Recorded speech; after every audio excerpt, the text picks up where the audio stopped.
Arratsaldeon, eta eskerrik asko berriz ere, honeaino etortzeagatik, ya que buenas tardes y bueno, gracias por venir otra vez hasta aquí, que además yo no me he enterado, pero me han dicho que hay huelga de autobuses, ¿no? Sí. Algo hay, algo hay. Bueno, pues arrancamos ya con las sesiones del Palo de Eratóstenes de este año 2024. Entonces, bueno, pues tenemos para empezar cambio de sala. Creo que aquí estamos más recogiditos, más gozo, la otra se nos quedaba igual incluso demasiado grande. Y bueno, entre los temas que tenemos para tratar en esta sesión, bueno, hablaremos en primer lugar sobre auroras boreales. Es posible que hayáis oído últimamente varias noticias sobre auroras. Hablaremos también de cuerpos menores del sistema solar, de la misión al asteroide Venus y de la misión DART, las últimas novedades que tenemos al respecto. Y bueno, también como persona entrevistada tenemos hoy una sesión especial porque la persona entrevistada no puede estar aquí. Trabaja en Alemania, así que le hicimos una entrevista por videoconferencia, la grabamos y veremos aquí esa grabación. La persona es Ignacio Tanco, ingeniero aeronáutico, nos queda aquí cerquita, de Urnieta. Es posible que lo hayáis visto varias veces en prensa y demás. Es muy conocido porque llevó a cabo la misión Rosetta, consiguió que el cometa, o sea, la sonda Rosetta llegase al cometa 67P y el módulo Philae aterrizase en el cometa. Y ahora mismo es la persona encargada de que la misión JUICE llegue hasta Júpiter para analizar sus 3 satélites helados, Europa, Ganímedes y Calisto. Pues bueno, ya arrancamos directamente con las auroras. Así que, Eduardo, te toca. Muy bien. Bueno, como hemos comentado en sesiones anteriores, el Sol se está acercando al máximo de actividad y bueno, incluso en la prensa generalista está habiendo noticias de que bueno, hay actividad solar bastante fuerte, como le corresponde bueno, con el máximo del periodo. Y bueno, junto con la actividad solar, pues vienen las auroras, ¿no? Ahora hay personas que están preparando viajes para ir a Escandinavia y a Canadá para fotografiar auroras. Pero claro, las auroras, como nos comentó Víctor Zabalegui cuando estuvo con nosotros aquí, pues eso, te tienes que ir a regiones polares para fotografiarlas y bueno, si estás allí tienes que buscar un día despejado, tienes que alejarte de la contaminación lumínica y de todas formas las auroras se ven como una luz muy débil y no se ven los colores. O sea, justo se ven, efectivamente ves una luz en el cielo, pero no se ven estos colores tan bonitos de las fotografías. Y si está nublado, no se ven auroras, claro. ¿Estáis pensando, este tío qué le ha pasado? ¿Por qué dice tonterías? O sea, claro, evidentemente no. Pues bueno, lo que pasa es que en el mes de febrero, no sé qué ha pasado, que han empezado a salir noticias en las redes. Hey, estamos viendo auroras en Euskadi y está nublado y son súper brillantes y como moradas y así. Entonces, bueno, o sea, no, auroras no pueden ser. ¿Qué puede ser? Bueno, aquí a la derecha tenemos la primera fotografía que presento yo en estas sesiones. Yo soy astrofotógrafo, ¿no? Cuenta como astrofotografía esto, ¿no? Es de noche. Vale, gracias. Soy astrofotógrafo. Lo hice con el móvil. Bueno, yo paso por Urnieta a menudo, el pueblo de Ignacio Tanco, y pues hay un invernadero enfrente de la Darra, bueno, debajo de la Darra, que justo pues después de que se pone el sol y un poco antes de que salga el sol ponen esas luces de colores tan espectaculares para que crezcan las plantas un poquito mejor, ¿no? Y claro, seguramente estas auroras, entre comillas, que se ven en Euskadi en días nublados, pues son contaminación lumínica de los invernaderos. Bueno, si solo fuera eso, no sé por qué el mismo mes de febrero empezaron a salir noticias pues cada vez más extremas, ¿no? Primero empieza el correo diciendo, hey, ¿en qué lugares se pueden ver auroras en España? Pues en Laponia, porque ver auroras en España no se puede, porque hay astrofotógrafos muy competentes que han conseguido fotografiar auroras en momentos de máxima actividad. Ven una aurora, bueno, fotografían auroras súper débiles, de estas que son las más rojizas, que son en la parte alta de la atmósfera. Consiguen fotografiarlas en lugares donde no hay contaminación lumínica, en Extremadura, en Andalucía. O sea, lógicamente, si en Extremadura se ven auroras, aquí se deberían ver, pero entre el cielo que tenemos y la contaminación lumínica es imposible. no ya verlas, que verlas no se ven desde estas latitudes, sino fotografiarlas tampoco. Pero da igual, o sea, luego empieza Deia diciendo ¿cuáles son los mejores lugares para ver auroras en Euskadi? Una vez más, Laponia, capital Bilbao, ¿no? O sea, no hay mejores lugares. Mejores, sí, pues qué sé yo, Navarra, que no hay contaminación lumínica, será mejor para no ver, porque no se ven de todas formas. Y luego ya pues sitios como Bilbao iría, o sea, por unas fotografías, bueno, te dicen, ¿cuál es el mejor sitio para ver esto? Bueno, en fin. Incluso en ETV, o sea, ETV que suele ser bastante, bueno, no suelen decir tonterías y tal, pues empezaron con auroras boreales que llegan a Euskadi y esto es un poco extraño porque normalmente en ETV suelen consultar con expertos, con personas que les dicen, bueno, esto es así, esto no es así.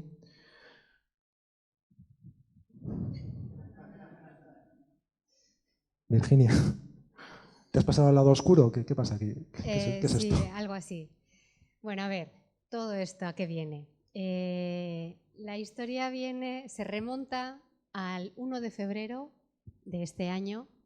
Me escribe por WhatsApp Zuriñe Zulaika, directora de Guraldia, y me manda una foto de la aurora del cielo rosa que hemos visto antes. Oye, Virginia, me está llegando esto, están enviándonos a redacción estas fotos de aquí de Vizcaya y nos están diciendo que es una aurora. ¿Tú qué opinas? Yo la veo y digo, imposible. O sea, imposible. No es una aurora, además se ve claro que es una luz emitida de tierra hacia el cielo, no del cielo hacia la tierra. Bueno, pues ahí se queda. A los días, otra vez me vuelve a mandar otra foto y vídeos y oye, que me siguen llegando esto. Y yo, pues no sé lo que es, pero una aurora no es. Eso tiene que ir alguien allí y ver qué es lo que está emitiendo esta luz rosa, porque una aurora no es.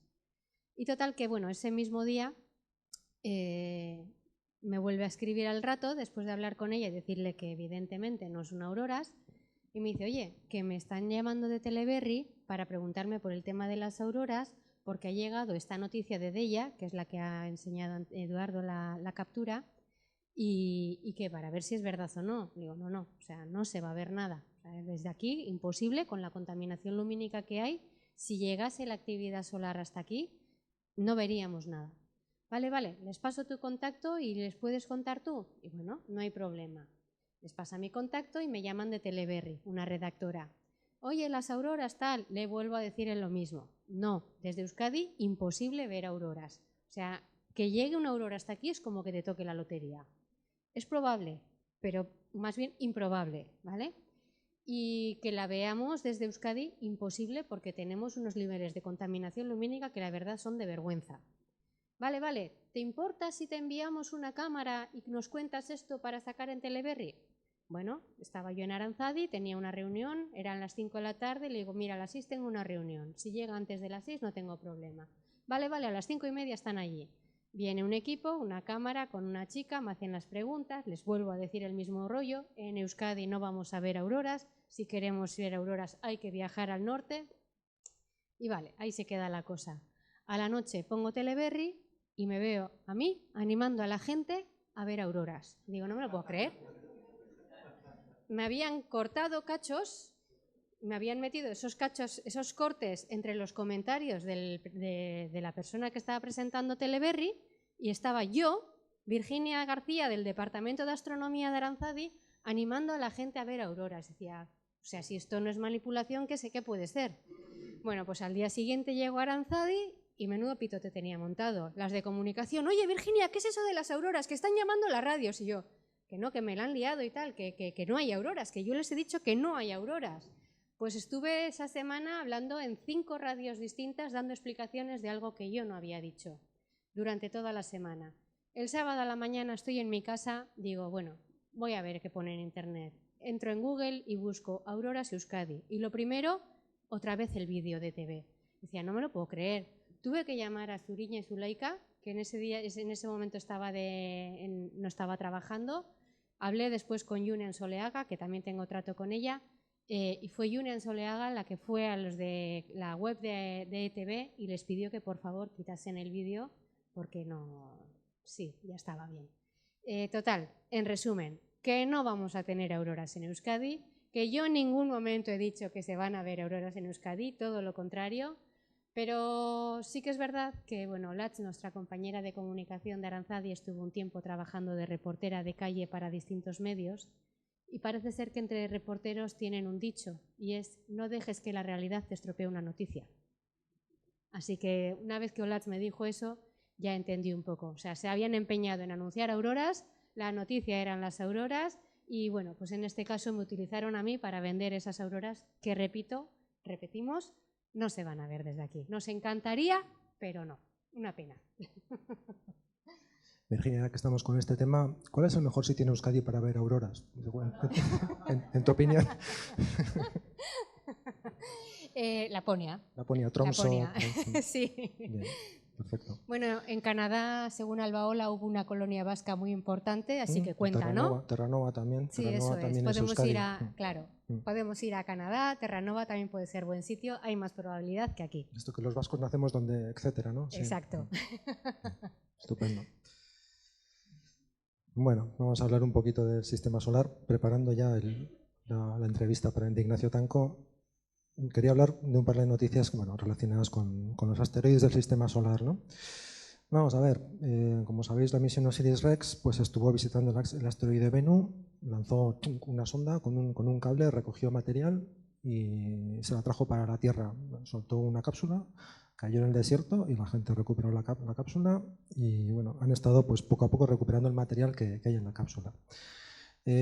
Aquí tenemos una imagen de la cápsula abierta, por fin la han abierto, han ido muy despacio, primero recogiendo el material que había fuera de la cápsula, que había casi tanto fuera como dentro, y sobre todo piedras más grandes, dentro había pues piedras, arena y estas cosas, gravilla, y han abierto con mucho cuidado para evitar contaminación y creo que han tenido que inventar alguna herramienta porque los tornillos no giraban, no sé qué, bueno, pero ya han abierto el cacharro y ya tienen todo el material.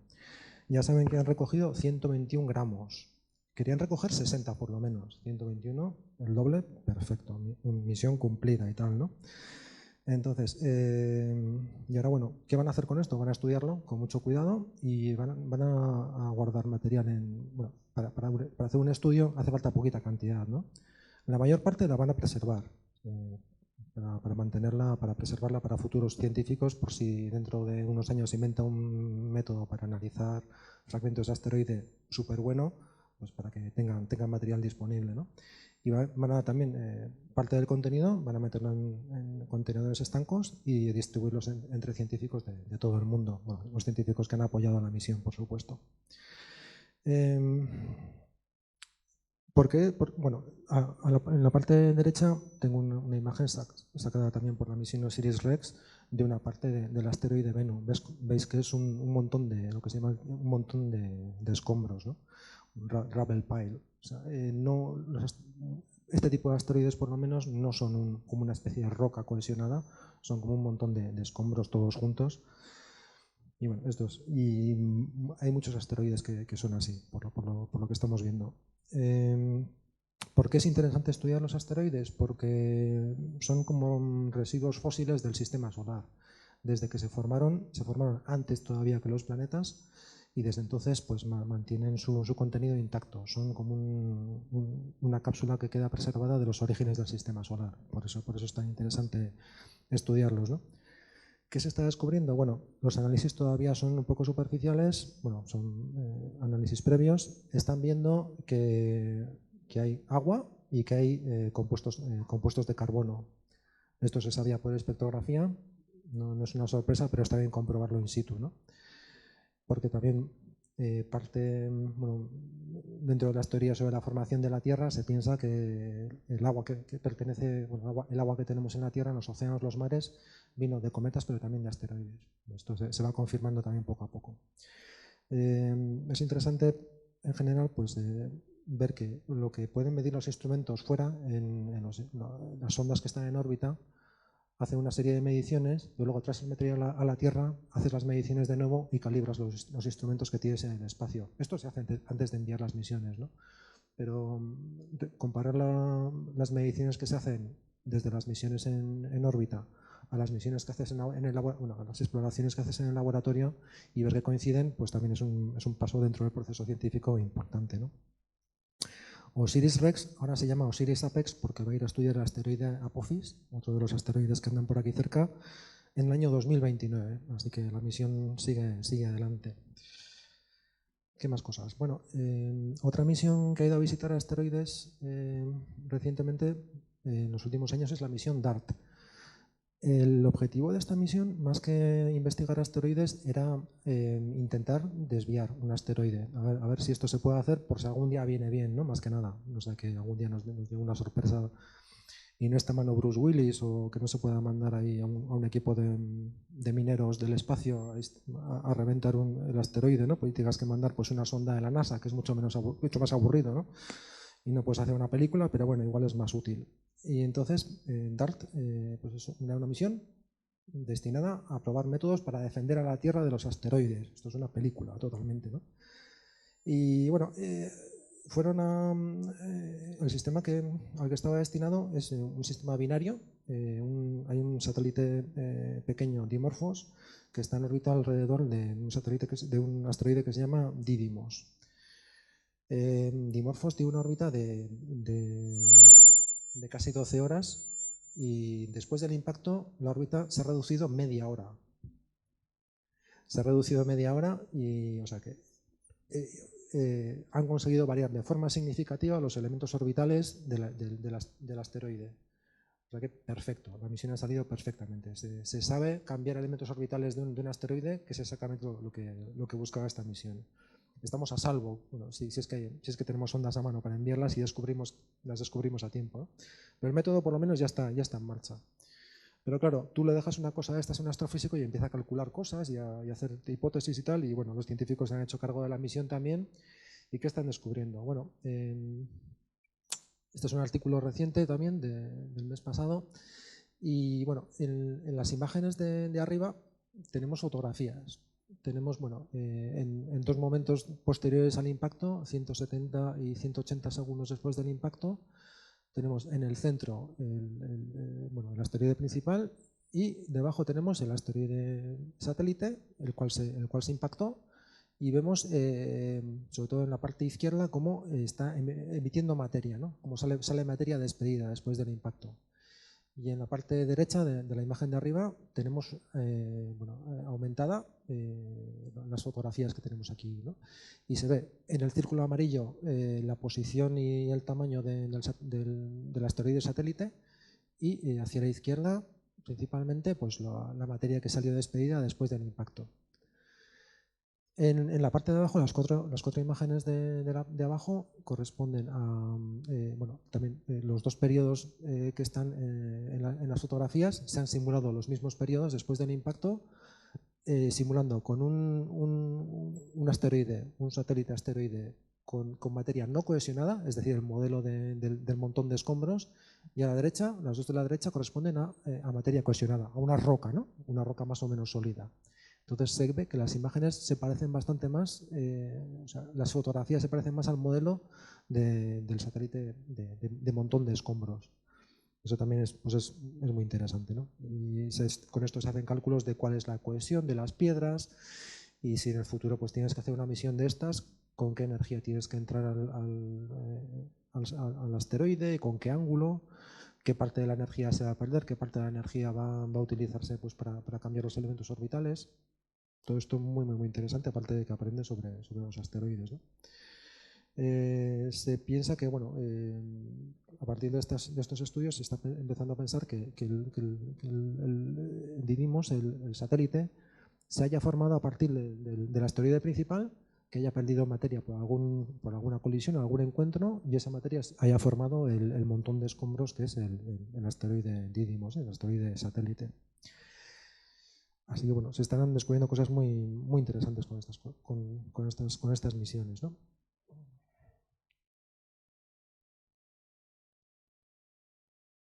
A ver, sí, más cosas. Bueno, aquí traigo un último artículo, también publicado muy recientemente, sobre estudios de otros sistemas solares o de otras estrellas en formación. Se están viendo discos de materia en torno a estrellas muy, muy jóvenes, de estrellas todavía en formación. O sea, este medio en el cual se formaron los asteroides del sistema solar se está empezando a comparar con sistemas, con exoplanetas, con futuros exoplanetas, ¿no? Con sistemas extrasolares. Y tenemos aquí varias imágenes. La imagen, por deciros toda la verdad, no pertenece al artículo, porque el artículo tiene imágenes como un poco sositas. La imagen esta es del comunicado de prensa, que se le han currado un poco más y es como más presentable. Pero bueno, las 10 imágenes corresponden a los objetos en los cuales se han encontrado discos planetarios o discos protoplanetarios en torno a protoestrellas. Han investigado 23 estrellas, esto es en la zona de Orión. La imagen procede de otros estudios, es una imagen infrarroja, la imagen del fondo es infrarroja, se ha puesto simplemente pues, para situar a los sistemas explorados, ¿no? Los cuadraditos son lo que han investigado en este artículo que os presento. Entonces, de las 23 protoestrellas que han estudiado, en 10 han encontrado sistemas protoplanetarios. Y he encontrado una cosa curiosa, que es que algunos de ellos están deformados, tienen como, bueno, no son perfectamente homogéneos. Piensa que esto puede deberse a que se están formando planetas masivos dentro de este sistema. O sea, el efecto de los planetas sería cambiar la simetría del disco del protodisco planetario. Y otra cosa interesante que solo 2 de estas imágenes corresponden a sistemas binarios.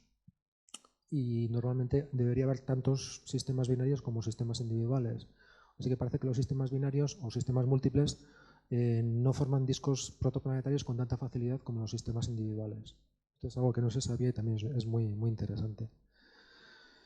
Y bueno, pues empezamos la astronomía, ¿no? Que empezó como una ciencia de vamos a observar, vamos a medir y luego vamos a hacer cálculos. Ahora vas a buscar muestras y las muestras las comparas con observaciones que se hacen fuera del sistema solar.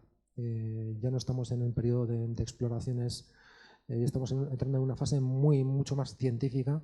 O sea, la astronomía ya empieza a parecerse a una ciencia natural, no solo una ciencia de observar y calcular, empieza a ser también una ciencia de hacer experimentos y comparar. Se empieza a parecer más a otras ciencias naturales, lo cual es súper genial.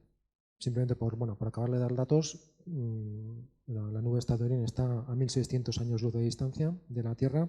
Por si queréis pasaros un fin de semana, pues bueno, para que sepáis la tarifa del autobús y esto. Bueno. Están en huelga, vale, los de Orión también están en huelga y no hay servicios mínimos, que es la putada. Bueno. Pues vale, pues pasamos ya con la entrevista de Ignacio Tanco. ¿Les parece bien?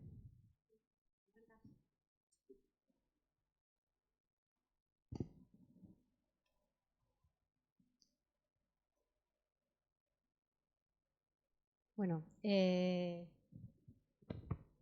lo que hemos hecho es hacer pequeños cortes de la entrevista para que no fuese un vídeo todo seguido, que si no igual se puede hacer un poco pesado.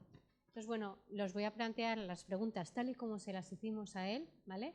Y le veremos las respuestas.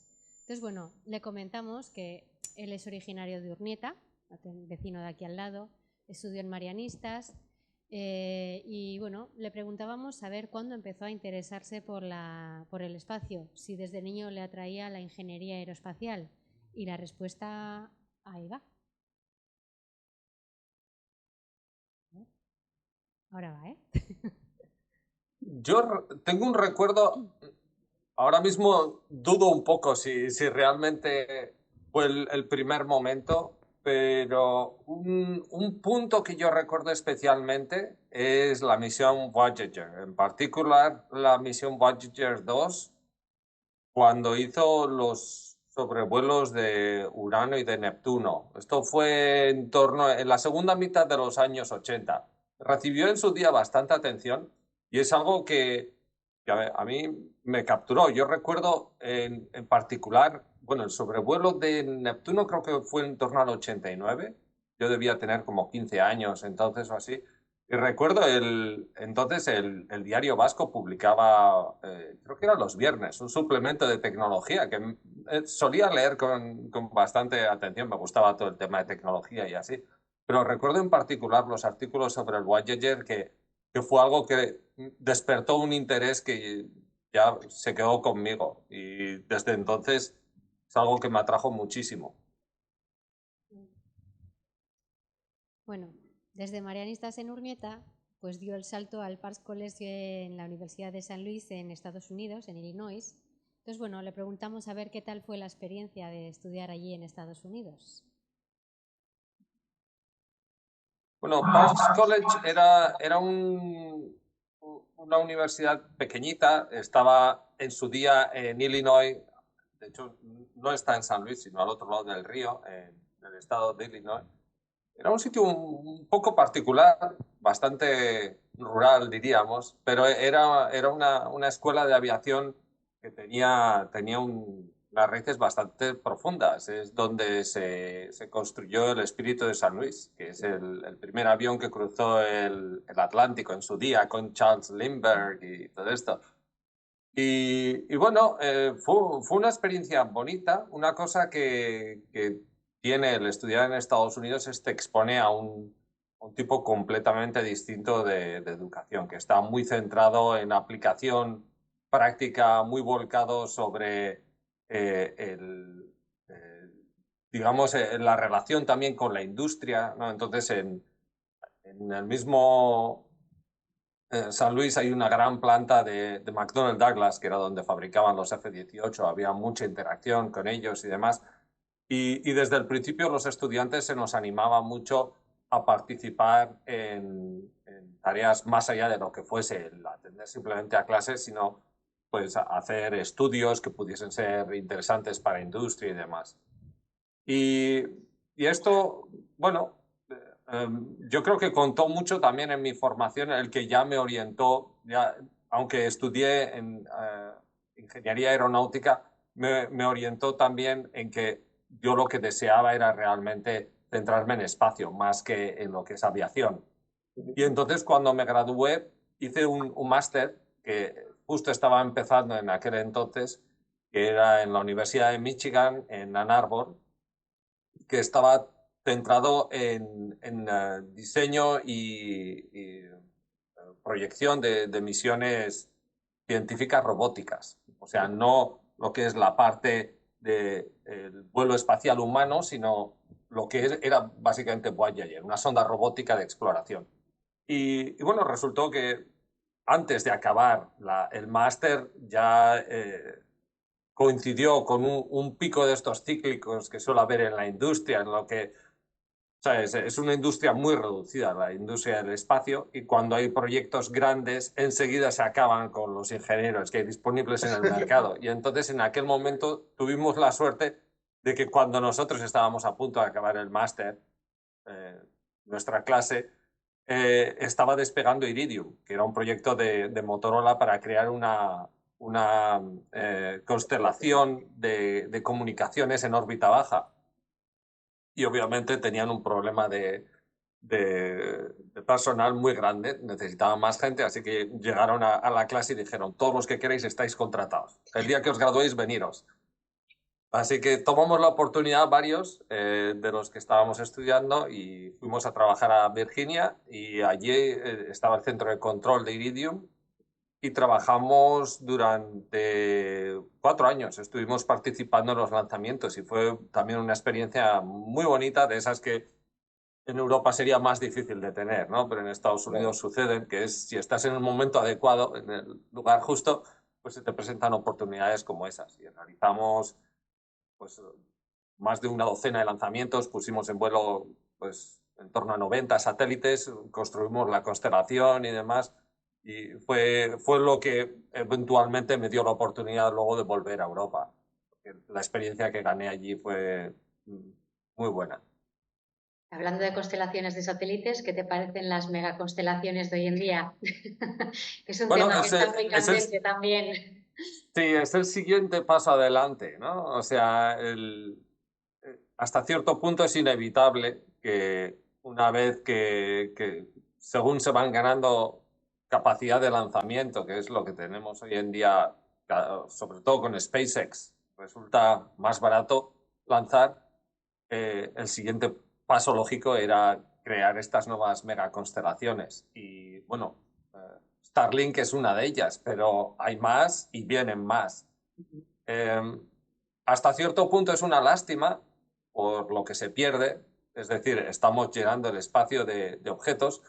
Por otro lado, como digo, si nuestro objetivo realmente es desarrollar como civilización, como especie, incluso llegar a ir más allá del planeta, es un paso absolutamente necesario. Llegará un día en que llenemos también de basura la Luna, pero será porque tengamos bases permanentes allí.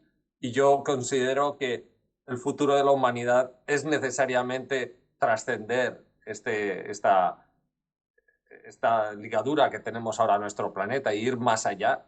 Y un paso que, por desgracia, no podemos evitar es, mientras lo hacemos, tenemos que explotar el medio para hacerlo, ¿no? Entonces, estas constelaciones son un paso necesario y llegará un día en que tengamos constelaciones similares en torno a la Luna y en torno a Marte, y será una prueba de que los hombres se han expandido hasta ese punto y que la humanidad ha dado ese salto.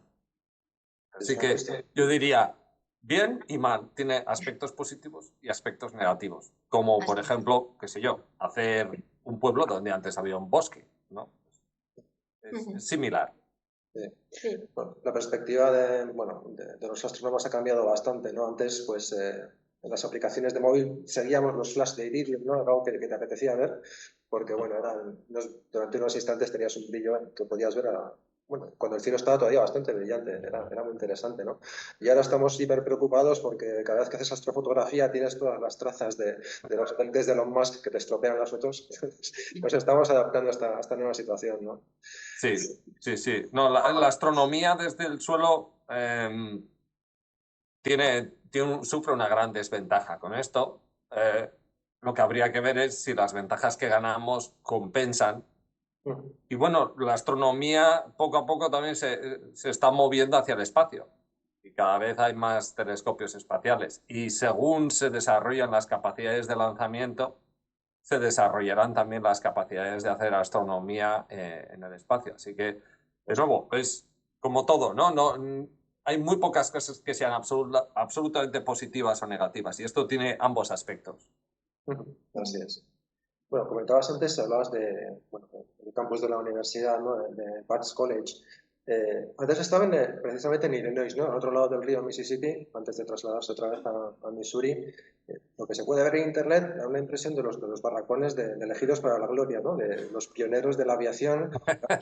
Ese ambiente Era totalmente ese ambiente. Un ambiente particular, ¿no? O sea, es que sí. Hay exalumnos que han sido... han trabajado en la NASA, han sido pilotos de combate. Ese es el ambiente, ¿no? Sí, estaba muy girada hacia la aviación. Había mucha gente que estudiaba aviación. Nosotros mismos, de hecho, tomábamos clases de pruebas de vuelo también, que es algo, por cierto, que a no ser que uno quiera ser aviador, yo no lo recomiendo a nadie. Yo cada vez me bajaba del avión pensando, la última vez que lo hago, pero acaba de seguir haciéndolo. Las pruebas de vuelo realmente requieren un estómago muy fuerte y yo descubrí que no era para mí. Así que confirmó mi vocación de girarme más hacia el espacio. Pero sí, era un sitio que tenía hangares, tenía varias instalaciones que venían de los años 40 y años 50. Había tenido el fundador de la universidad, había sido un gran amigo de Charles Lindbergh, pero luego, por ejemplo, también von Braun había estado involucrado de alguna manera porque teníamos, por ejemplo, varios modelos de motores de V2 y demás allí, que eran un poco como reliquias, ¿no? de antiguas. Pero luego tenía todo el aspecto de McDonnell Douglas y la colaboración que se hacía con la fábrica tan grande que había en San Luis. Y allí, pues sí, había también muchos aspectos ¿sabes? De simuladores para aviones de combate y demás.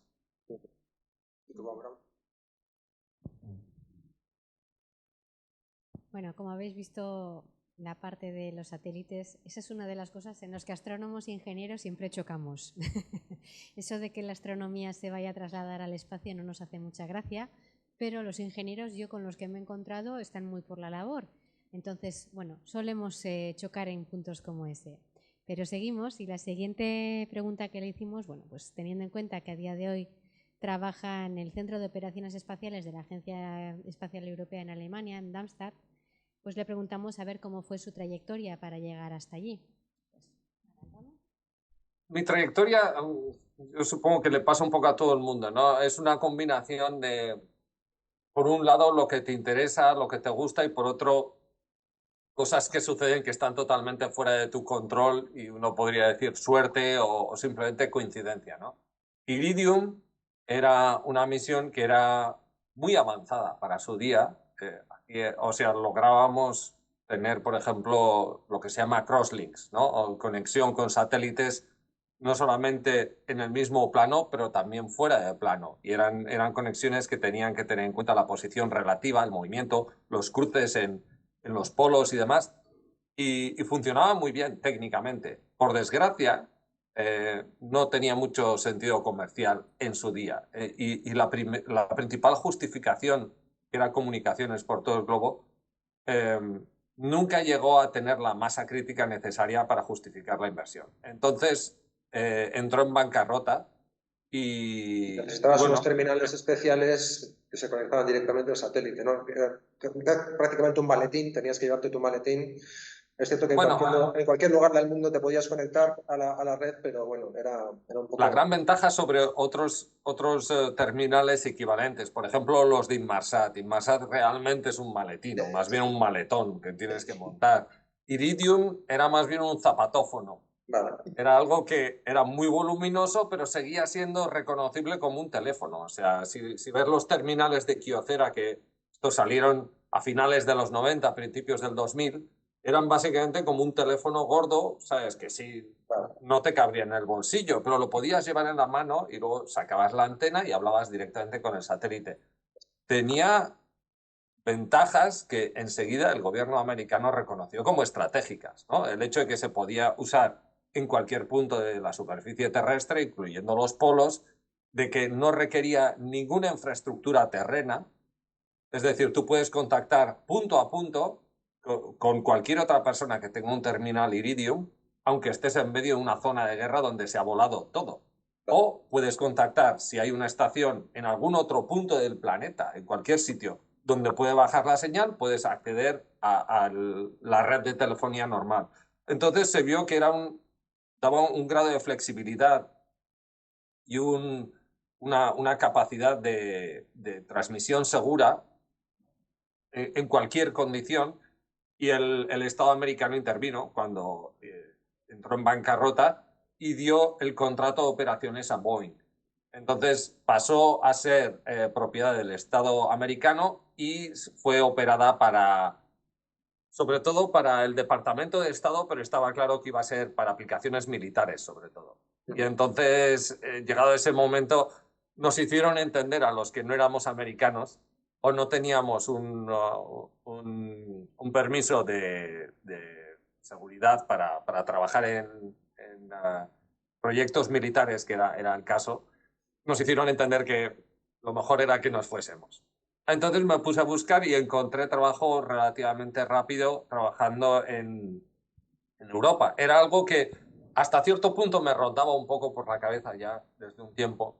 No es que no estuviese a gusto, pero Estados Unidos yo creo que es una oportunidad fantástica para trabajar durante un cierto periodo, pero uno se da cuenta, sobre todo si viene de Europa, que, bueno, hay dos tipos de personas, yo creo. Son los europeos que llegan allí y encajan desde el principio, pero desde el principio tardan unos días y ya te encuentras en casa y dices, sé que me voy a quedar.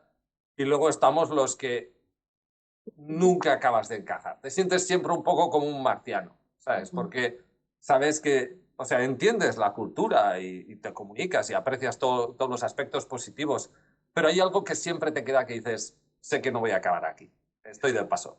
Y bueno, cuando se confirmó que la transición pasaba al gobierno americano, básicamente nos pusimos a mirar y a mí me surgió esta oportunidad de irme a trabajar para Telespacio en Italia con el lanzamiento de Artemis.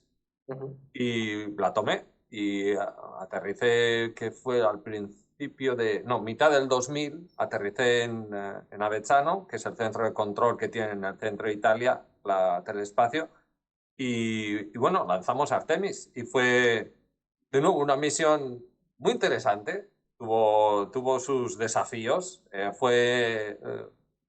una misión muy problemática porque era una misión que iba a órbita geoestacionaria, pero fue insertada por error con un apocentro mucho más bajo de lo que debería tener. No iba a poder llegar a su órbita, pero afortunadamente tenía un motor que era un motor de iones, que era en principio un demostrador tecnológico, no era una tecnología que estuviese muy madura, pero nos empezamos a preguntar una vez que se vio que la misión no iba a llegar a su destino. Dijimos, bueno, ¿y si usamos el propulsor de iones?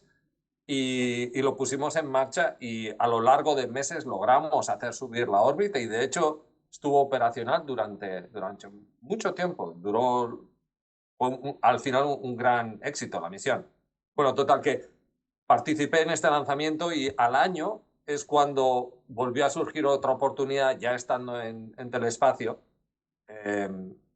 Como Artemis era una misión de la Agencia Espacial que habían dado el contrato de operaciones a Telespacio, establecí relación con varias gente de la agencia y ellos me hicieron saber que había una oportunidad que iba a surgir en Alemania para Rosetta.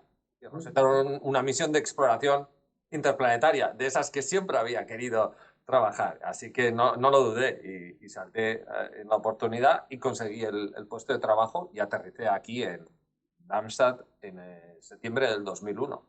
Y fue como empecé a trabajar para Rosetta y luego desde allí ya hasta hoy. Darmstadt es una ciudad, bueno, importantísima para la ciencia, ¿no? Es una de las pocas ciudades del mundo que tiene un elemento de la tabla periódica a su nombre. ¿Cómo es el ambiente de la ciudad? Es una ciudad muy particular, no es muy grande, de hecho, yo diría algo más pequeña que Donosti, tiene 150.000 habitantes, bueno, 160.000 por ahí, pero es un gran polo tecnológico y científico, lo llaman la ciudad de la ciencia. Tenemos aquí, aparte del centro de operaciones de la Agencia Espacial Europea, está también el EUMETSAT, no solamente el centro de control, sino toda lo que es la central de EUMETSAT, donde se operan todos los satélites meteorológicos europeos. Está también el Centro de Investigaciones de Iones Pesados, el GSI, que es donde, de hecho, pueden crear elementos nuevos, y uno de ellos que crearon es el Darmstadtium. Y luego hay en torno a ello un tejido de pequeñas empresas sí, centradas mucho tanto en espacio como en tecnologías avanzadas, muy importante. Bueno, pues ya en Alemania fue ingeniero de la misión Venus Express, que se lanzó en el 2005 y que estuvo orbitando Venus durante 10 años. Entonces, bueno, le preguntamos a ver en qué consistía su trabajo en esta misión.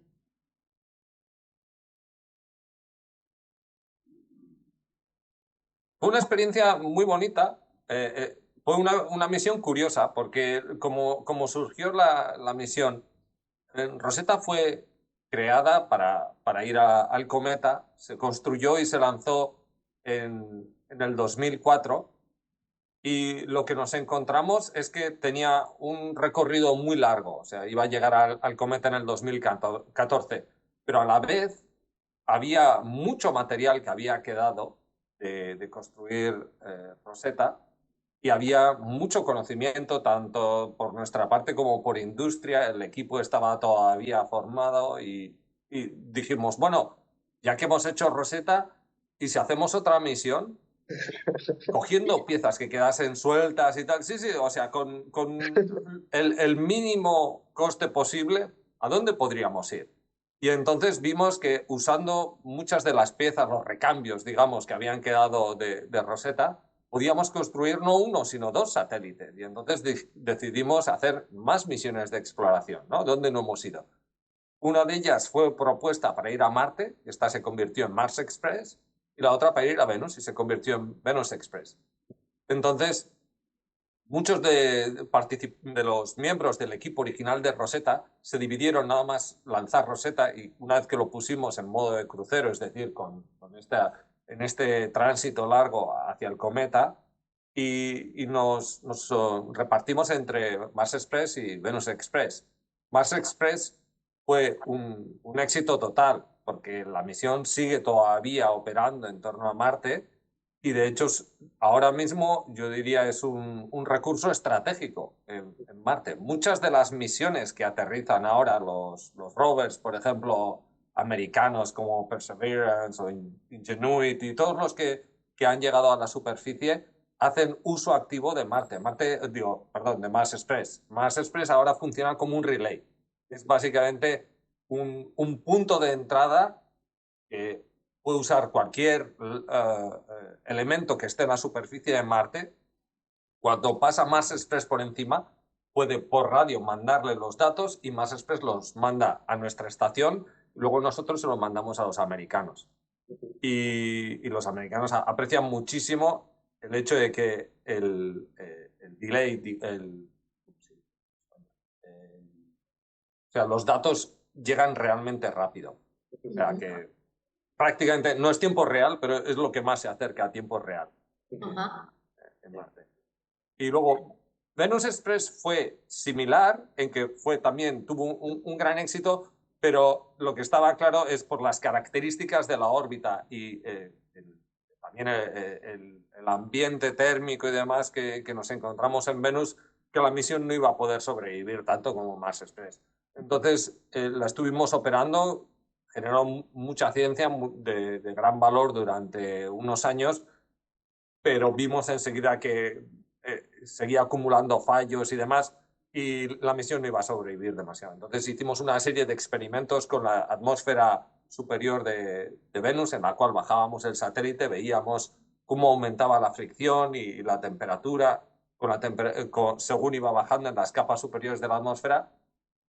Caracterizamos esto bien y finalmente era un demostrador de aerobraking, que luego se usó, por ejemplo, en Mars TGO, en otras misiones.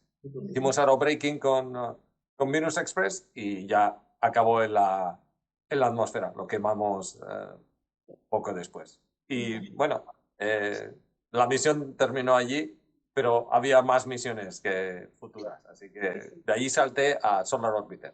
Eso es. Bueno, estuve un tiempo en Bepi Colombo también. Una pregunta. ¿Es muy distinto lanzar misiones hacia el espacio, hacia el sistema solar exterior o al interior? Porque para el interior tienes que ir acelerando porque las órbitas son cada vez más rápidas y para el exterior es el problema opuesto, ¿no? ¿Hay diferencias al planificar la misión por esto? Hay diferencias a la hora de diseñar el satélite porque el medio ambiente en el que opera es completamente distinto. Por ponerte un ejemplo, JUICE al operar en Júpiter. El diseño térmico tiene que buscar mantener el calor dentro de la nave para evitar disipar, porque si disipase demasiado calor, luego tú tienes que gastar energía en calentar aquellos elementos que se enfríen demasiado. Y entonces acabas teniendo un problema con los paneles, con las baterías y demás. Mientras que una misión como Bepi Colombo, que va a Mercurio, se enfrenta al problema opuesto, que es tiene que lograr echar todo el calor que generan las unidades internas de alguna manera. De hecho, si veis a Bepi Colombo, si veis una imagen, el radiador de Bepi Colombo es más grande que el satélite mismo. El satélite es una caja que se expande luego en el radiador. JUICE, sin embargo, es el opuesto, ¿no? Entonces, este aspecto térmico es la principal diferencia a la hora de diseño de la nave. En cuanto a operaciones, no hay realmente una gran diferencia entre operar una misión que vaya hacia adentro o a la parte exterior del sistema solar. Yo diría que el interior del sistema solar, aunque es nuestro vecindario cercano en términos de distancia, ¿no? A la hora de comunicarte con el satélite, el delay de propagación, es que no me sale en español. Retardo. El retraso de propagación, es decir, el tiempo que tarda la señal en llegar al satélite y en volver, nunca va a ser muy grande no más allá de unos cuantos minutos, porque de la Tierra al Sol es aproximadamente 4 minutos, ¿no? Entonces siempre va a estar en torno a eso. Sin embargo, si te vas hacia afuera, la gran diferencia es que ahí no hay límite a la distancia. ¿Hasta dónde puedes llegar? Hasta donde quieras, ¿no? Júpiter, por ejemplo, el delay o sea, de nuevo, el retraso de propagación es en torno a 45 minutos. Claro. Entonces, mandas un comando, 45 minutos, recibes la telemetría y ya es 1 hora y media. Entonces, eso sí que cambia cómo planificas y cómo ejecutas las operaciones. Luego, en torno a lo que tú mencionabas de la aceleración o el tener que frenar, llama la atención el que según te acercas al Sol, la pendiente, digamos, del pozo gravitacional aumenta. Entonces, llegar a Mercurio es mucho más difícil que llegar a Venus, por ejemplo. Esto es algo que lo estamos haciendo ahora con Bepi Colombo. Bepi Colombo hace, creo que 7 o 8 flybys para lograr acelerar lo suficiente para hacer captura con Mercurio. Es como subirse a un tío vivo en marcha. En nuestro caso, por ejemplo...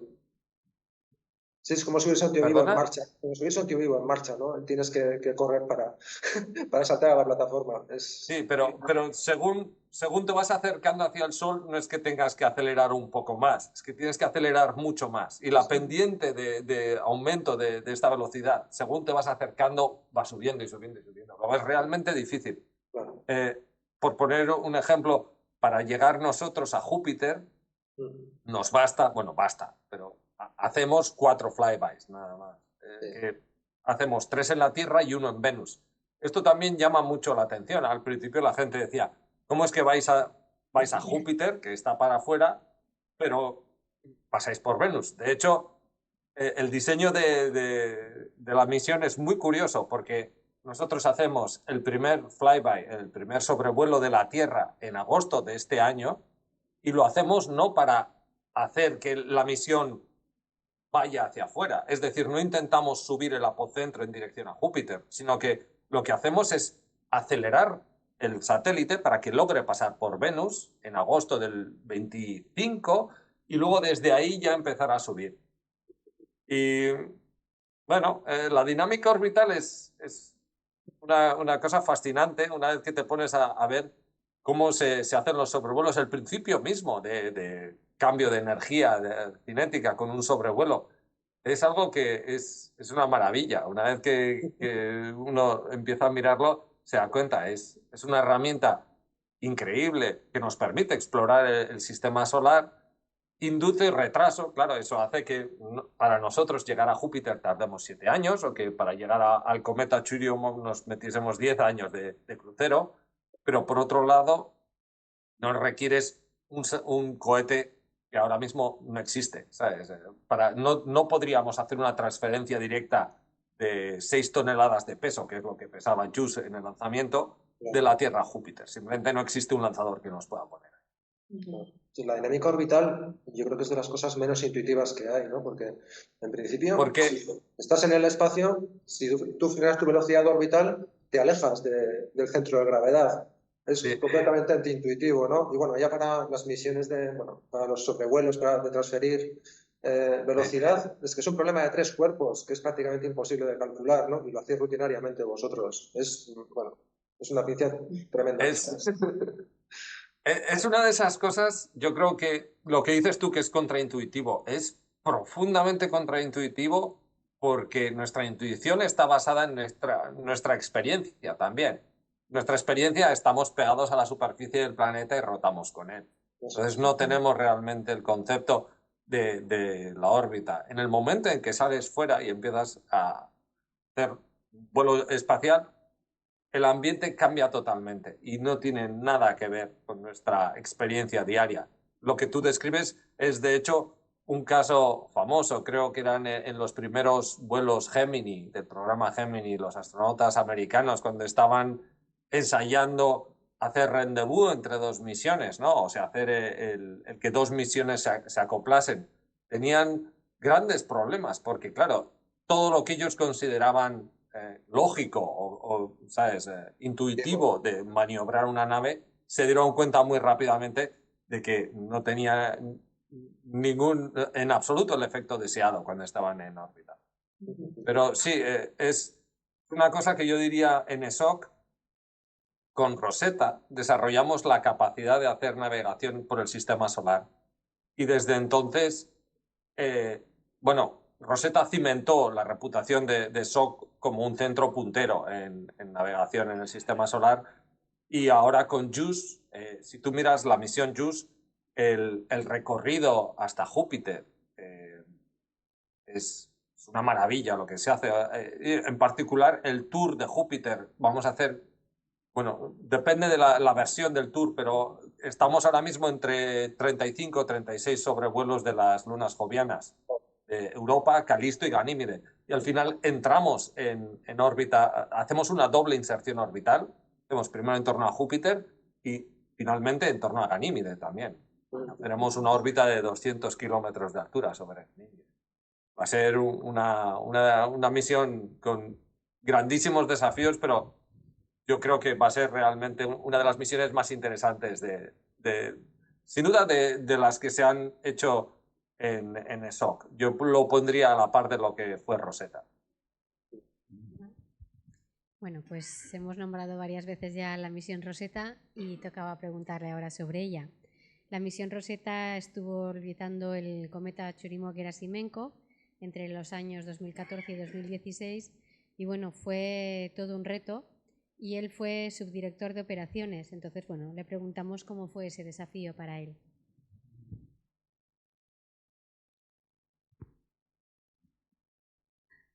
Bueno, para mí fue hasta cierto punto, en su momento fue el mayor desafío que afronté profesionalmente. Fue sin duda el mayor éxito de SOC hasta la fecha. Fue algo, en particular, el participar en las operaciones cuando hicimos el aterrizaje de la sonda Philae. Fue algo que yo creo solamente se experimenta una vez en la vida. No cuento con volver a pasar algo así. Y si se me diese la oportunidad, posiblemente la declinase, porque creo que es algo que forma también, como la experiencia tiene tanto valor, que yo creo que ahora yo dejaría a las nuevas generaciones, ¿no? A un ingeniero joven como era yo entonces, el que tomase esa oportunidad. Como os he mencionado antes, Rosetta fue realmente la misión que hizo a eso, o que cimentó nuestra reputación. Después de eso, las misiones siguientes que han venido y las que estamos ahora planificando y demás, ya sabemos que tenemos la capacidad para hacerlas.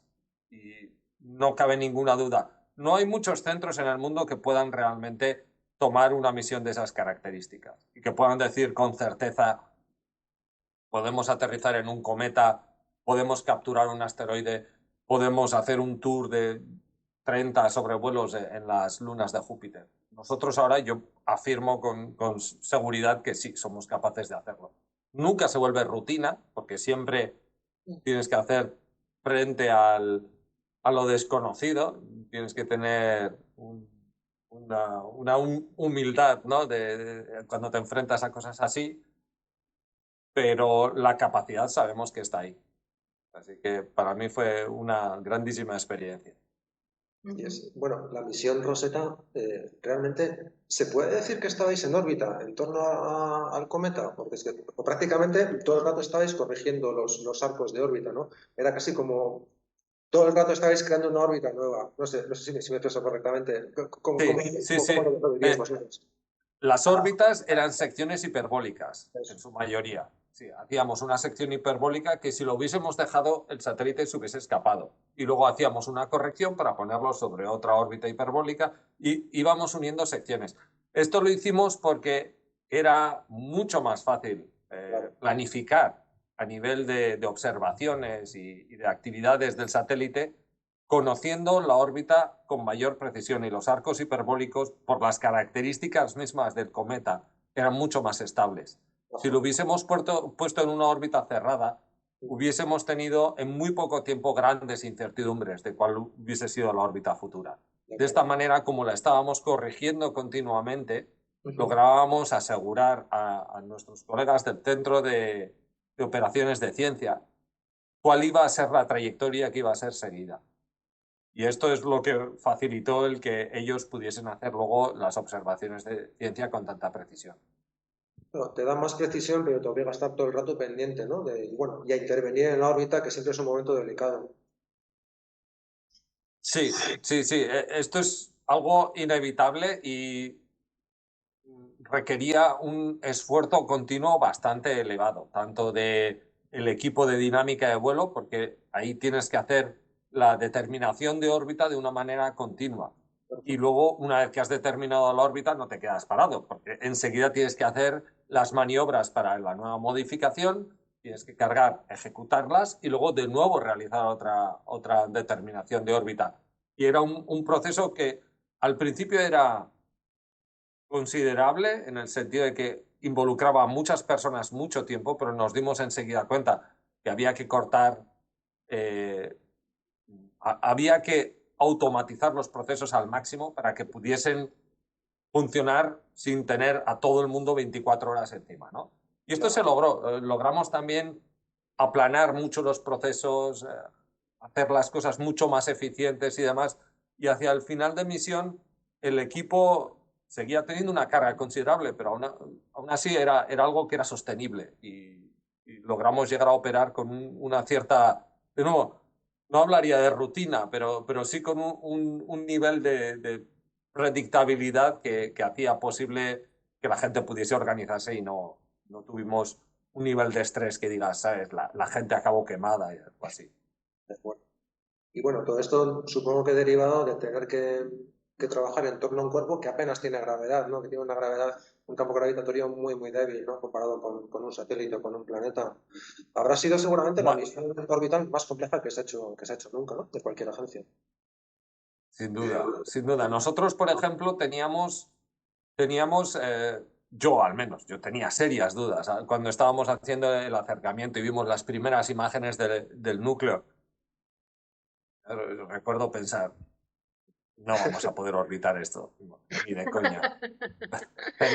Pero los de Flight Dynamics decían, no, sí que podremos.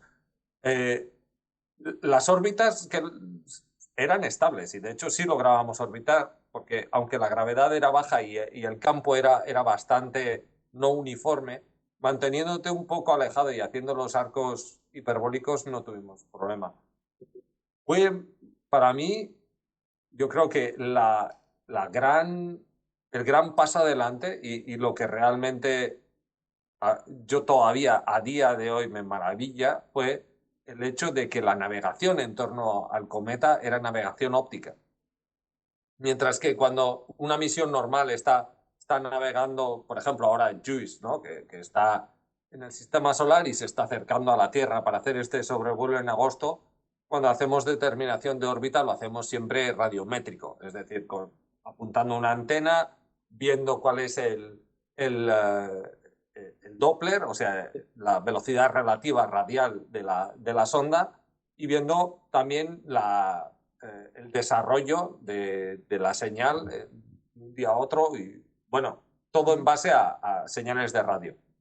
En el caso de Rosetta era completamente distinto. La determinación de órbita se hacía en base a tomar fotos de la superficie del cometa, compararlo con un modelo que tenía Flight Dynamics de lo que sería la orografía y averiguar en qué punto estábamos en cada momento y luego unir esos puntos para hacer la determinación de órbita.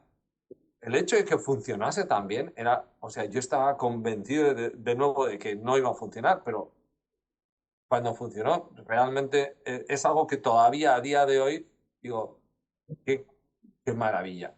Y el hecho de que la determinación de órbita óptica haya sido un gran éxito en Rosetta, luego ha movido el que esto vaya a ser usado de nuevo, tanto en JUICE, por ejemplo, vamos a hacer también determinación de órbita óptica, y en otras misiones que estamos preparando ahora, como ERA, que es una misión que va al asteroide Didymos, y vamos de nuevo a orbitar este asteroide, también hará navegación óptica.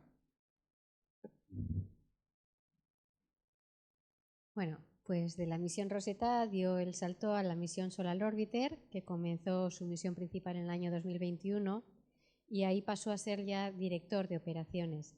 Entonces, bueno, le preguntamos a ver en qué consistían sus responsabilidades como director de operaciones.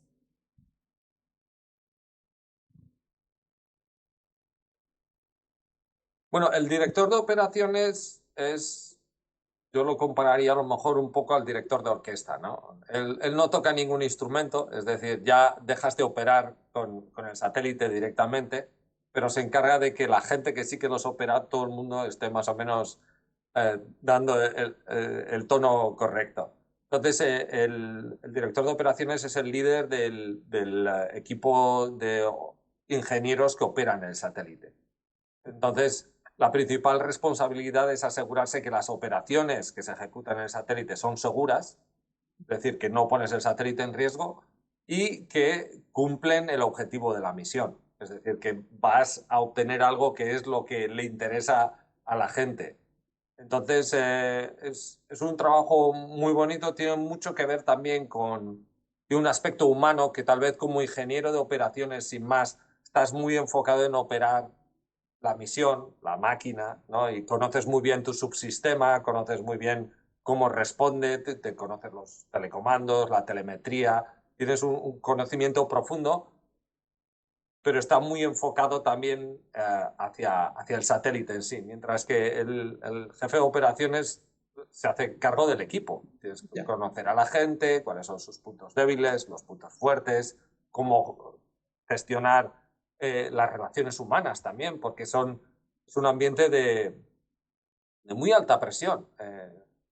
Muchas de estas operaciones se hacen con gran incertidumbre, tienes que enfrentarte muchas veces a situaciones completamente no anticipadas y tienes que hacerlo asegurándote siempre que la gente tiene un buen ambiente para trabajar, ¿no? Entonces, yo desde luego obtengo grandísima satisfacción del trabajo que hago como jefe de operación. Y no es nada evidente, ¿no? Porque para una persona de formación técnica, de pronto pasar a gestionar un equipo humano, realmente no estás formado para eso. Estás aprendiendo sobre la marcha de forma casi intuitiva, ¿no? Sí, sí. Yo diría, en algunos casos te das cuenta cuando das contra tus límites también. En este sentido, yo he aprendido muchísimo haciendo este trabajo de que muchas cosas no son obvias a la hora de gestionar el equipo. Y yo sigo aprendiendo día a día. Es algo que es una dosis muy sana de humildad cuando piensas, nah, esto ya es fácil, nunca es fácil. Bueno, actualmente es director de operaciones en la misión JUICE, que estudiará los satélites, como hemos dicho, Ganímedes, Calisto y Europa en Júpiter a partir del año 2031. Entonces, bueno, le preguntamos cómo ha sido la planificación de esta misión y, bueno, cómo está siendo todo el despliegue de la misión.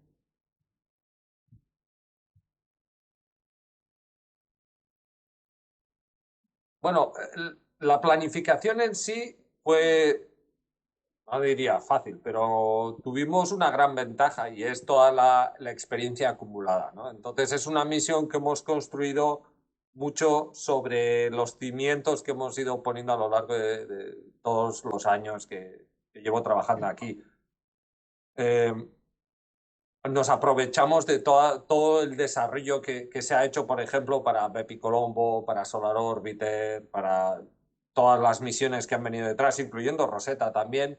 Y entonces, digamos que en el periodo hasta el lanzamiento, desde luego, hemos logrado acortar mucho los tiempos de desarrollo, la complejidad de todas las soluciones que hemos encontrado tanto para el satélite en sí, es decir, la aviónica del satélite funciona de una manera muy eficiente y hemos logrado hacer grandes avances. Y luego, por otro, en los sistemas terrenos estamos explotando al máximo comunalidad con todas las demás misiones, tanto en lo que son los elementos de software, ¿no? Las aplicaciones que usamos para controlar el satélite, como en los equipos. Muchos miembros de los equipos ahora trabajan en varias misiones a la vez porque tienen muchos elementos en común. Y esto ha facilitado mucho las cosas para JUICE. Desde el lanzamiento, sin embargo, que nos encontramos en vuelo, ahí nos encontramos con muchos desafíos. O sea, el satélite nos sigue manteniendo siempre en guardia. porque, bueno, hubo nada más lanzar, aunque el periodo de lanzamiento fue muy comprimido. De hecho, hicimos el periodo de órbita temprana más corto que ha habido en la historia de SOC. Logramos lanzar y declarar el satélite listo para empezar operaciones de commissioning en 23 horas, en menos de un día, cuando normalmente este periodo suele durar 3-4 días.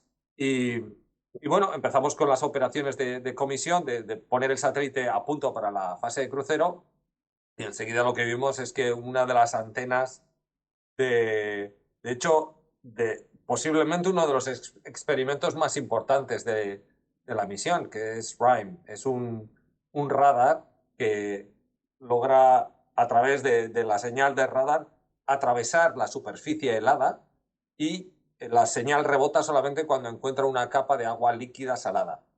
Y una de estas antenas, son 2 antenas que debían desplegarse, una de ellas no se desplegó. Y esto hubiese puesto a la misión un poco contra las cuerdas en cuanto al impacto científico que hubiese tenido en los datos. Entonces, nos costó bastante, estuvimos dándole muchas vueltas y nos enfrentamos a una misión que, por un lado, está diseñada para volar en Júpiter, luego, como os decía antes, térmicamente no acepta recibir mucho calor, porque el calor que recibe lo guarda. Por otro lado, la única manera que teníamos de lograr desplegar esa antena era calentándola con el sol. Entonces tuvimos que hacer una serie de maniobras muy cuidadosas en las cuales íbamos rotando poco a poco el satélite, haciendo que el sol diese contra la zona donde sospechábamos que estaba la antena bloqueada, y aumentando la temperatura, pero enseguida volviendo para atrás, viendo hasta dónde había subido, haciendo otro ciclo, hasta que finalmente estábamos seguros que era suficiente la temperatura para intentarlo, y le dimos un shock mecánico a la antena y logramos desplegarla. Y esto fue un alivio. Un alivio enorme, no solo para nosotros, para los científicos, también todo el mundo en la misión. Fue realmente un gran paso adelante. Y bueno, desde entonces el satélite... Sí, utilizasteis el despliegue de los paneles solares, ¿no? Para dar estos shock a la antena. ¿Cómo fue la cosa? Bueno, probamos un poco de todo, la verdad. Probamos, por un lado, los propulsores que tiene el satélite. Tiene varios tipos de propulsores. Tiene un motor grande de 400 Newton, que es el motor de inserción orbital. Probamos a disparar este motor para ver si lográbamos agitar el satélite. Probamos también a disparar unos propulsores más pequeños que tiene de 10 newtons para hacer a los paneles entrar en resonancia. Y al hacer que los paneles vibrasen en resonancia, intentar que transmitiesen algo de esta vibración a la antena. Nada de esto funcionó. Y esto, o sea, aunque fue complicadísimo hacerlo, y lo logramos hacer, y nos tuvimos que saltar varias páginas del manual del usuario de JUICE que decían no hagáis en absoluto esto, nosotros lo hicimos aún así no funcionó, no sirvió para nada. Al final lo que funcionó es calentar, y calentar por encima de 70 grados, aunque cuando estaba la antena estaba, digamos, encastrada en una especie de marco que la sostenía en el lanzamiento, que debía haberse abierto. Este marco no se abrió porque estaba demasiado frío. Fue solo a través de estos ciclos de calentamiento y luego finalmente moviendo un mecanismo que había en el marco adyacente que desplegaba la otra antena, de hecho.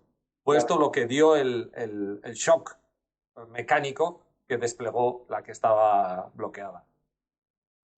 Es extraordinario porque, por una parte, las misiones están ultra planificadas, tenéis una planificación, bueno, como no requiere ningún otro trabajo, y a la vez tenéis que tener esa habilidad de poder improvisar, ¿no? De probar, ¿no? O sea, hacer el equivalente de lo que hago yo en el coche, si oigo el ruido raro, le pego un puñetazo a ver si deja de sonar.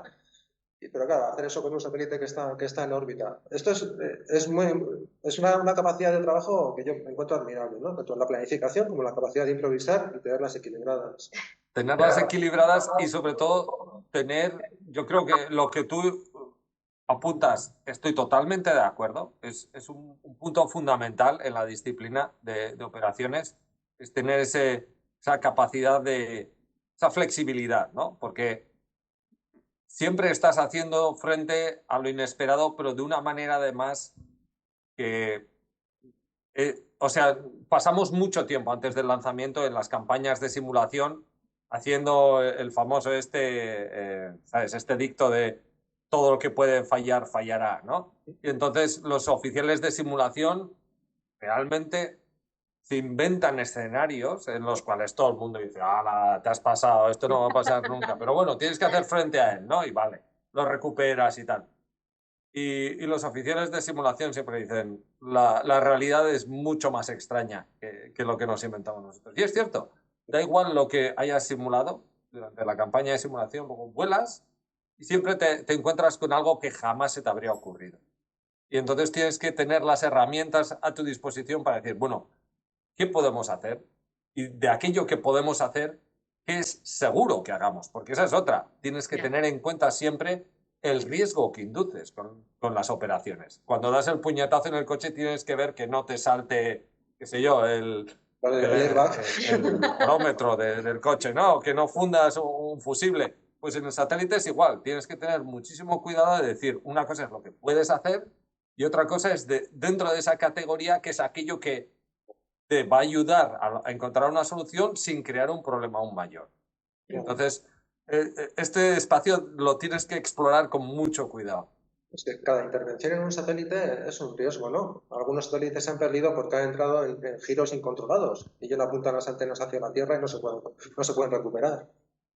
Sí, sí. Eso, o sea, es lo que nosotros llamamos induced risk o riesgo inducido. Cada operación que haces siempre tiene un riesgo inducido.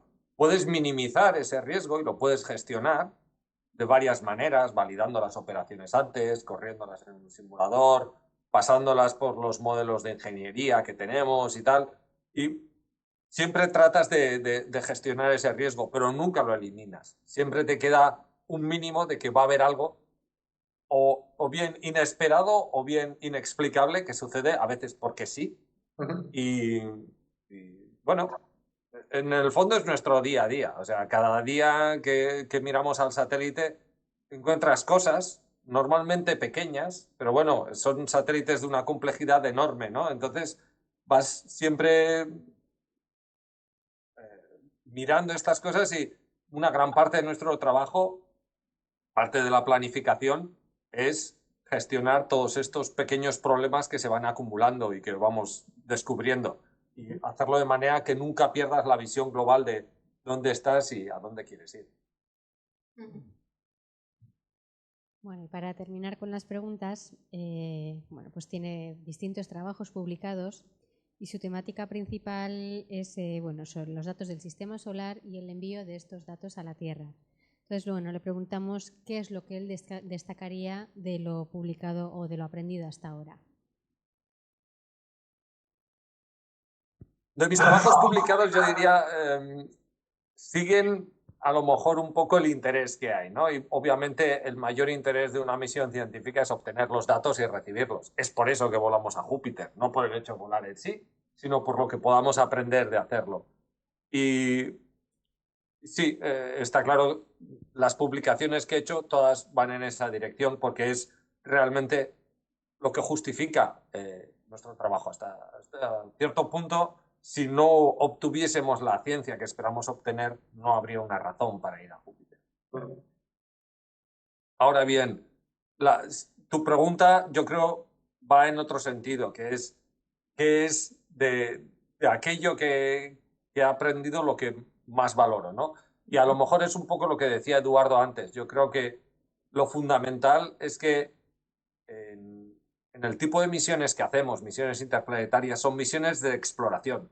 En la Tierra ya prácticamente quedan muy pocas cosas que explorar, pero lo que estamos haciendo nosotros realmente es exploración. Entonces, yo lo pondría a nivel de un poco lo que hacía Amundsen o lo que hicieron los primeros exploradores que iban al polo, ¿no? De enfrentarte a algo que tienes una idea aproximada de cómo va a ser, pero hasta que no llegas allí no lo sabes realmente y luego normalmente siempre te encuentras que tus planes no son adecuados. Entonces, es cierto, planificar tiene un valor altísimo, porque no puedes ir sin un plan, pero tienes que saber que lo primero que va a suceder es que tu plan va a ir a la basura y lo vas a tener que volver a rehacer para adaptarte. Entonces, esta tensión, ¿no? Entre, por un lado, planificación, es decir, preparación, y por otro, flexibilidad. La preparación es fundamental y es algo que invertimos muchísimo tiempo en estar bien preparados, pero por otro mantenemos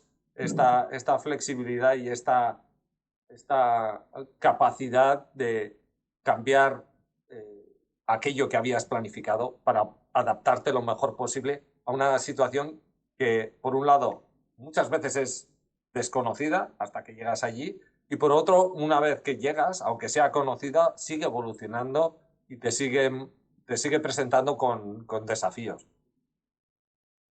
Bueno, no sé, para acabar, ¿hay alguna cuestión más que te gustaría desarrollar que no hayamos tocado en la entrevista?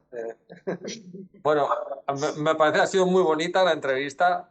Os agradezco el interés y simplemente haceros llegar también el aprecio de la tarea que hacéis en Arantadi. Me parece muy bonita y os animo que sigáis. Y bueno, si os puedo ayudar con otra cosa o si queréis que prosigamos también de alguna manera la conversación o que sigamos intercambiando, por mí no hay ningún problema. Pues, cuidado, no nos des demasiada confianza. Aceptamos la invitación, encantados. Sí, muchísimas gracias, Iñaki, y seguiremos en contacto, no lo dudes. Absolutamente. O sea que también estás implicado en el lanzamiento de ERA.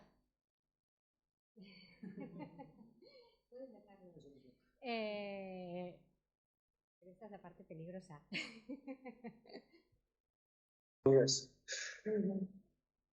Absolutamente. O sea que también estás implicado en el lanzamiento de ERA. En ERA estoy implicado no como el jefe del equipo de operaciones, sino es lo que se llama un director de vuelo, es un grado por encima. Es decir, el director de vuelo, la posición que tiene ya no es el líder del equipo de los ingenieros que se ocupan de las operaciones, sino es el que orquestra al equipo de operaciones con las estaciones, con la gente de ciencia y tal. Es, digamos, un nivel por encima. Estaremos atentas a la misión, entonces. ¿Perdona? Estaremos atentas a la misión. Perdona. Sí, están dando adelante. En principio la mandamos a Cabo Kennedy. Esta lanza con SpaceX. Se va, me parece que en agosto, a finales de agosto debería ir allí y lanzamos luego en octubre. Así que sí, está la cosa ahora cogiendo velocidad todavía. Estupendo. Bueno, nos mantendremos informados y bueno. Tomamos nota de la invitación. Muy bien. Muchísimas gracias. Venga, gracias. Estupendo. Que vaya bien. Un saludo. Igualmente. Agur, bye. Bueno, la invitación a la que se refiere es que nos ha invitado a hacer una excursión y visitar el centro de SOC en Alemania. Así que cuando él tenga tiempo y nosotros también, pues en vez de irnos a Canfranc, igual terminamos en Alemania. ¿Quién sabe? Es que es un peligro hablar con nosotros. Pues ya veis que la conversación es que ninguno queríamos acabar, ¿no? Después de, bueno, Iñaki, gracias y tal. No, es que vamos a lanzar otra misión y bueno... Bueno, Ignacio Tanco, que llamamos Iñaki ya, pues es adorable y es una persona extraordinaria y un gran ingeniero. No sé, por una vez acabamos con tiempo. Esto es extraordinario también. No sé, Iñaki no está aquí para responder a las preguntas. No sé si tenéis alguna pregunta vosotros de lo que hemos hablado hoy o de cualquier cosa que no tenga que ver con horarios de autobuses. No sé.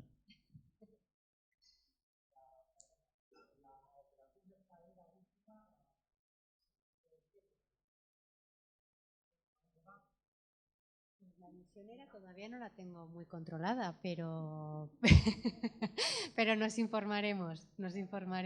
Es que no sé exactamente en qué consiste. Es que me suena que era la segunda parte de Dart, pero no estoy muy segura. Sí, pero no estoy muy segura si es esa, ¿eh? Lo comprobaremos. Esto no lo habíamos preparado porque es como que seguimos hablando y sí, y vamos a lanzar otra y vale. Vale, pues muy bien. Nos hemos enterado de que con los cachos que sobran de misiones hacen misiones nuevas. Yo no sabía que hacían esto.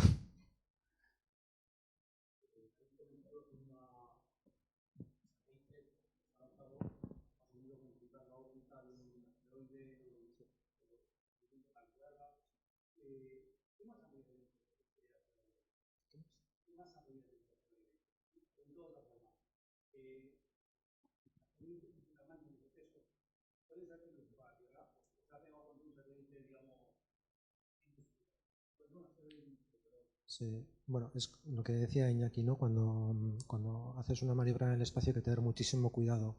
No sea que vamos a hacer pruebas de mover satélites y te acaba cayendo aquí en medio de Norteamérica, ¿no? Entonces, fueron a intervenir sobre un pequeño satélite, un pequeño asteroide que está en órbita en torno a un asteroide grande. Lo que querían hacer es empujarlo un poquito y ver cómo variaba la órbita, ¿no? Y han conseguido pasar de 12 horas de órbita, de periodo, a reducir media hora.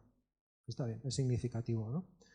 El objetivo era probar a tener esta herramienta por si algún día es necesaria. Ahora, actualmente todos los objetos relativamente grandes del sistema solar, todos los asteroides que están más o menos cerca, todos los que tienen un tamaño de más de 100 metros, están todos catalogados, se conocen sus elementos orbitales con bastante precisión y de aquí a 100 años no va a pasar nada grave. O sea, luego ya intervienen las incertidumbres y vete a saber, ¿no? Lo que tiene la astronomía orbital, que comentábamos antes, es que tú cuando estás en estas cosas calculas una órbita en torno al Sol. O sea, un planeta, una sonda, lo que sea, en torno a otro cuerpo. O sea, un satélite, la Luna en torno a la Tierra y tal. Pero claro, en cuanto empiezas a complicar esto, tienes que la gravedad de todos influye con todos, ¿no? Y entonces los cálculos así que puedes hacer en un folio enseguida se te complican muchísimo. Entonces, de aquí a más allá de 100 años, vete a saber, ¿no? Y a veces también hay objetos más pequeños que pueden tener un peligro, ¿no? Por ejemplo, hace, no sé si 10 años o así, en Chelyabinsk, en Rusia, de pronto apareció una cosa en el cielo. ¿Y este cacharro qué es? Y pues era un asteroide que medía unos cuantos metros y que bueno, llegó a caer algún pedrusco a la Tierra y la onda de choque pues rompió los cristales ahí en Siberia, ¿no? Fue una pequeña sorpresa. Este no lo conocía nadie, este llegó de sorpresa. Pero bueno, si con mala suerte, con muy mala suerte, con los que no se conocen, lo peor que te puede pasar es pues como que te caiga una bomba atómica, ¿no? Que no le hace gracia a nadie, pero vamos, no sería la destrucción de todo el planeta. Y normalmente caería en medio del océano y casi ni nos enteraríamos, ¿no? Esas incertidumbres están ahí. Los grandes, los que podrían matar a los dinosaurios, los que nos podrían matar a nosotros ahora, esos están controlados y de aquí a 100 años no pasará nada, ¿no? Y bueno, se están haciendo pruebas pues para modificar las órbitas en caso de que sea necesario. De hecho, en el experimento este de cambiar la órbita, deformaron el satélite de la materia que salió expulsada, parte salió, parte volvió a entrar y ha quedado el asteroide con un bollo importante. En chapa de pintura pues te va a salir una pasta esto. ¿Hay alguna pregunta más? No. Era sí que es la segunda parte de Dart. Sí, eso es. Sí. Sabéis más que yo. Bueno, pues ya tenemos la hora. Pues muchísimas gracias por vuestra atención. Volveremos a vernos el martes 9 de abril a las 6:30 aquí en el museo. Se retransmitirá como de costumbre por streaming en el canal del museo. Mientras tanto, tenemos en nuestra dirección de correo electrónico para lo que queráis, en los servicios de autobús, eratosthenes@aranzadi.eus. Subimos contenido a Instagram, TikTok y YouTube. Virginia y yo pues a veces nos ponemos ahí a hacer el ganso en TikTok y no nos ve nadie, pero da igual. Y eso, nosotros somos de Aranzadi, que también nos ayudan, la gente del personal de Aranzadi nos ayuda a mover este proyecto. Nos ayuda el DIPC, que normalmente nos manda aquí algún científico para que hablemos con él. Nos está ayudando Hosticultura y nos ayuda Kutxa Fundazioa, en parte, para hacer que esta grabación funcione, los micrófonos funcionen y aquí en la sala pues haya luz y todo eso. Así que muchísimas gracias y nos vemos en la próxima.